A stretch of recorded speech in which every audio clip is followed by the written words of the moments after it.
Well, folks, it is Christmas Eve, which means I have officially run out of time on the Winter Village for this year. This is it in its 2024 finished state. I'm going to give you a tour of it in a second and maybe have a little bit of chat about some of the things I've learned for next year, because this was my first ever attempt at doing one of these. And I think, to be fair, for a first ever attempt at a Winter Village, it has come out looking pretty cool. I am happy with it.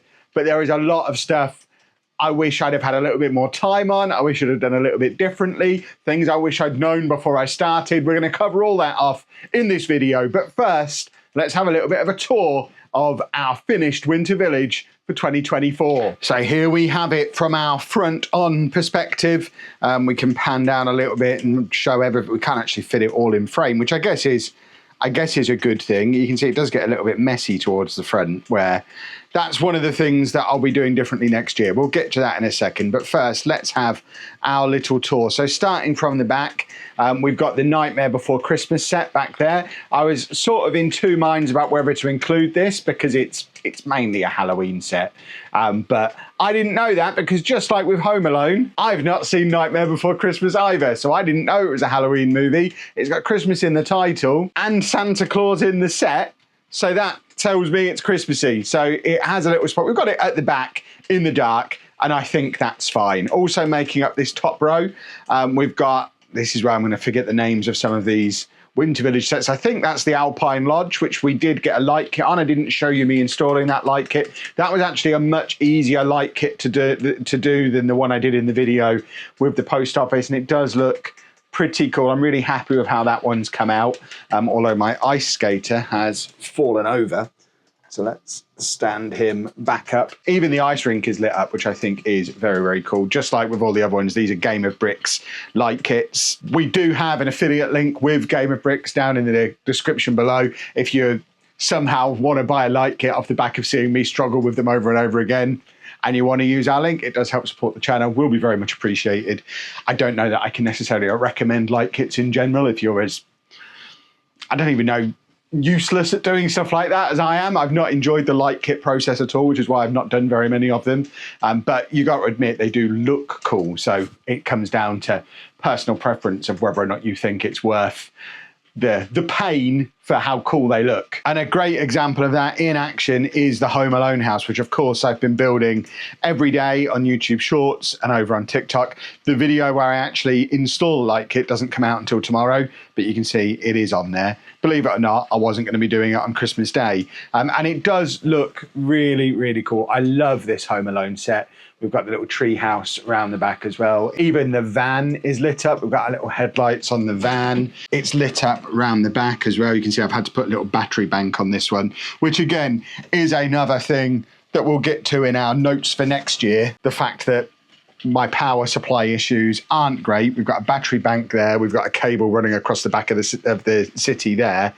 They're both things we need to fix for next year. I've put the Santa's sleigh set on top of here as well. And again, for next year, we'll perhaps get that raised up on some little clear bricks as well. But the set in general is awesome. I really, really love the Home Alone set, even though I haven't seen the movie and have no intention on seeing it. Whole back area is on these little stilts, these little furniture spacer stilts. We've got 4 of those and an IKEA shelf. I did a video showing you how I installed that, and it has held up really well. It is rock solid, and that's certainly something I'll carry into next year's Winter Village, because I think that's worked really well. And then we come forward onto this next section where we've got these IKEA boxes, which are actually discontinued, so I can't get any more of these, which is unfortunate, because they are great for helping with the tiered effect of it. So on this middle level, we've got the new Santa's post office, which looks incredible with the light kit on, especially the little flashing lights on the decorations at the front, but it was an absolute nightmare to install the lights on. I wouldn't recommend doing that to anybody, but it does look cool finish. And it's a perfect example of trying to make that decision of whether it's worth the pain, because it looks great, but I don't know. If I pull that out of the box next year and the lights aren't working, I think I'd be more inclined to just disconnect them rather than try and figure out a way to fix them, because I really didn't enjoy the process at all. And then we've got this rest of the row on the middle level, which is part Hogsmeade. So the Harry Potter Hogsmeade set, there's one part of it there and one part of it over here. And then we've got the two sets from the Holiday Main Street set, which also comprises the tram that we have running around the village at all times, which we have got powered and also lit up. You can see there's a little light on the front of the tram as it comes round, which looks really, really cool. We also have a giant nutcracker who is invading Hogsmeade and being battled by a wizard or two. I don't know the names of the wizards. We've got a wizard there. I think that one is Harry Potter, who's chasing to get involved as well. So we tried to do a few little scenes.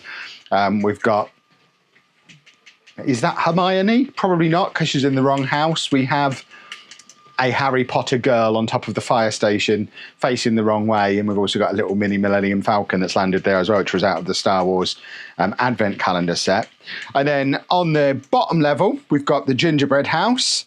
We've got the little market stall, which was a gift with purchase last year, I think. The gingerbread house is great, by the way. I've kind of passed over that really quickly. That's probably my favourite of the Winter Village sets. We've got the fire station as well, which does look very, very cool. And then I think that's the Elf's Workshop. And I can't remember what that one's called, the blue one. Is that the Alpine Lodge? If so, what's that? I can't remember. But that one is pretty awesome as well. And then we've got the big Christmas tree there as our Christmas tree centerpiece, with another little Harry Potter jewel with some of the Harry Potter figures from the advent calendar. We've got a few of these Star Wars mini builds scattered around the place as well.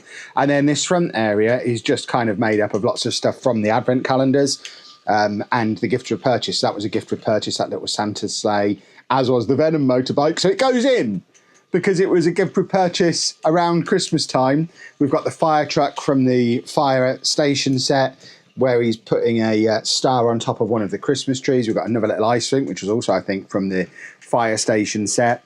And then we've got this little table that was part of the Harry Potter advent calendar, set up for like a big Christmas meal, where we've got characters from the various advent calendars set up having their Christmas dinner. We've got some Star Wars, some Harry Potter, some Marvel, all knocking around there. Some of these advent calendar minifigs are very cool. I particularly like this Venom with his Christmas jumper on. Not Venom, that's Miles Morales. This is Venom with a scarf. Miles Morales with a Christmas jumper, I think, is great. And we've got Princess Leia in a Christmas jumper as well, a little mini nutcracker, and then a few more of these little gifts and things from advent calendars and from within the different sets, just kind of scattered around the place. Worry not, of course, we have a Batman in the city. There's always got to be a Batman in any city I make.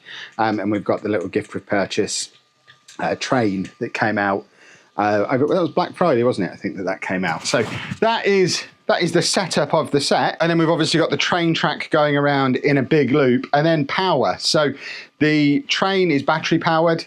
It's just using the standard Lego powered up battery power stuff. And then I tried to be really clever by getting one of these USB things, which had enough sockets in for 10 things to be plugged in. I have 10 light kits. I didn't have time to do them all, but my plan was to have them all plugged in there, have that fairly centrally, and have them all plugged in. But I found out fairly quickly that the light kits don't come with particularly long power cables. You can see the one coming out the back of this building here. I've tried to hide it underneath that sledge, but that's pretty much as far as it will go. So the Home Alone one didn't actually stretch far enough to get to the power.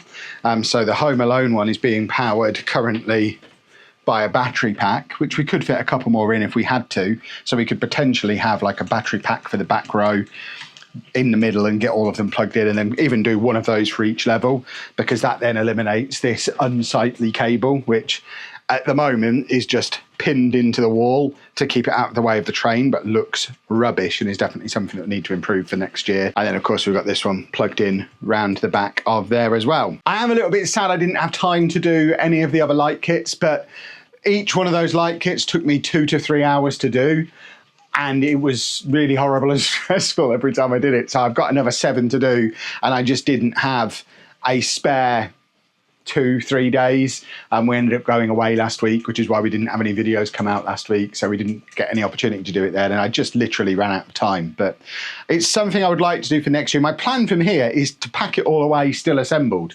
There's going to be a video about how I'm going to do that coming out probably next week or the week after, but I want this to effectively be our starting point for next year, like early November, and for us to then add to it from there. And my ideas for adding to it are, we need some roads, because at the moment, yes, we've got the train track going around, but this area is just white base plates and it's a bit of a mess. If you don't look particularly closely, it just looks like a pile of random Lego, which is nice because it looks busy, but it doesn't really look like a village. So we need to get some roads in, and we need some kind of connection between the different levels as well. Obviously we've got that on stilts, but you can see the gap between. So we need some kind of walls, some stairs, some roads, linking it all together. And I think even before I get the sets out next year, my plan is to get some terrain done.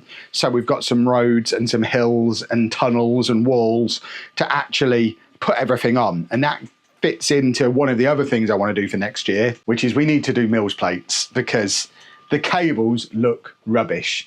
The advantage of putting this on Mills plates was that it would be that we could put the cables within the plates and basically keep the cables hidden, so we don't end up with situations like this, like that, like the mess that we've got around the back of the Home Alone house. It all needs to be on Mills plates and keep the cables hidden. And to be honest, if I'm coming at it from fresh sets a little bit earlier in the process next year and get the light kits in early, I can then get them within the Mills plates early and just basically get the whole thing done that bit earlier. Obviously for next year's Winter Village, we'll have whatever next year's Winter Village set is, so there'll be at least one new set to add to this. I'm probably not going to pick up any more of the older sets, because I've now got all of the older ones that you can get for like less than 200 quid. We saw on the recent convention video that I went to, the older Winter Village sets than these ones are now selling for £300, £400, £500 each for what are relatively small sets. I'm not interested in spending that kind of money. And as you can see, the table is nearly full anyway. We don't need 5 more sets adding to this. I think it looks cool as is. So we'll just have the one new set adding to it next year, with the big focus being making it look like more of a connected thing, rather than just 3 rows of Lego sets on white base plates with a train running around. Next year, I want it to look like a village. So that is the goal. Feel free to use the comments to give me suggestions and ideas for how I can move towards achieving that. But overall, I am really happy with it. Like I say, it's my first ever attempt. I started late because of the house move messing everything up. Everything started late, everything got delayed. So I didn't actually end up getting this table cleared and this room properly unpacked until probably middle of November. So that, combined with going for a week away in December, meant we effectively only had a month, and that month also included building all the sets and learning how to do light kits. So I didn't have anywhere near as much time as I hoped doing stuff like terrain and roads and hills and all the grand plans I had at the start. But I think, certainly from a distance, if you just look at it from that kind of angle, I think it looks like a great first effort, and next year we're taking it up to another level. And feel free to let me know down in the comments and over on our Discord what things you would recommend we changing, any tips that you've got. I want to make this the best Winter Village on YouTube eventually. It's going to take me a few years, but we will get there, because I think this is a great starting point. And also, while you're over on Discord, why not use the Discord to share pictures, videos of your Winter Villages as well? Because I'd like to steal ideas from you that we can apply to next year as well. But hopefully you've enjoyed the process of us putting all this together. I've certainly had a great time and learned a lot. I now need to start coming up with plans for what we're going to use the project table for next. Like I say, there's going to be a video coming out over the next couple of weeks of me packing all this away and coming up with plans for what this area is going to be used for next. A couple of immediate ideas off the top of my head. I still want to do an Animal Crossing island. I still want to do a theme park. I still want to do like a seaside town. I'm tempted to do something on a grander scale with trains, but I don't know if I have space to do some cool train stuff. But I've got plans, and of course, once we get past the Winter Village, we're also gonna finally tackle the Lego City, which has been very, very neglected since we moved house and still hasn't been properly reassembled since the house moved back in August. There's a can of Coke in it. It's a mess and is a high priority for the first part of next year as well. I want this Lego City to look incredible. But hopefully you've enjoyed the video and the Winter Village series, and hopefully you have a good Christmas as well. If you've enjoyed the series, please leave a thumbs up on it for me. Subscribe to the channel for loads more Lego content. Make sure you do have a good Christmas, and thank you very much for watching.